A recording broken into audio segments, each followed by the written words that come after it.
Hey y'all, you have to be careful not to deny the help that God sends you because you don't understand or like the packaging that he sends it to you in. Let's go to scripture, okay? In Mark 6, we see here that Jesus was sent, he went to his hometown so that he could teach them the gospel. He could perform some miracles. He could do some healing. But we know that Jesus was not able to do a vast amount of healings, a vast amount of miracles there in that hometown because they were deeply offended at him. Let's go over here to verse 3 in Mark 6, okay? It says that is this not the carpenter, the son of Mary and the brother of James and Joseph and Judas and Simon? Are his sisters not here with us? And they were deeply offended by him, and their disapproval blinded them to the fact that he was anointed by God as the Messiah. Do y'all know that the very person that they had been praying for, the very person that they had been seeking the Lord for, the very person that they were saying, God, send us help, the help was standing in front of them, but because they knew his background, because they knew his family, because they knew the way that he grew up, because they knew his past, they were offended that God would send somebody that they know to help them.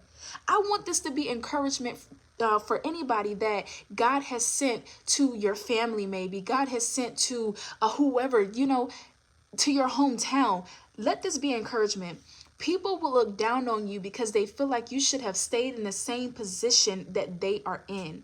When you begin to rise up in the position that God has called and placed you to be in, their flesh will rise up against you, and then they will start bringing up your past. Well, didn't you used to drink? Didn't you used to smoke? Wasn't you just cussing somebody out? Wasn't you just doing these type of things? Their flesh, y'all, it will start rising up against you, and they will bring up your past, and they will try to say you were this, you were that, you were this. But here's the thing: the whole time you're the very person that they need to help them. You're the very help that God has sent. These people denied the Messiah. Their eyes, their upsetness over the fact that they knew him caused them to miss out on the Messiah, the help that was standing right in front of them. But I want this to encourage you to keep going. Keep going. Jesus said that a prophet is not honored in his own home. He says to kick the dirt off of your feet and keep going.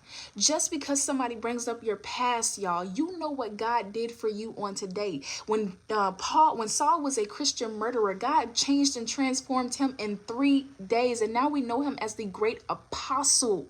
God doesn't take long, and he can use anybody that he wants. Why? Because he is God, okay?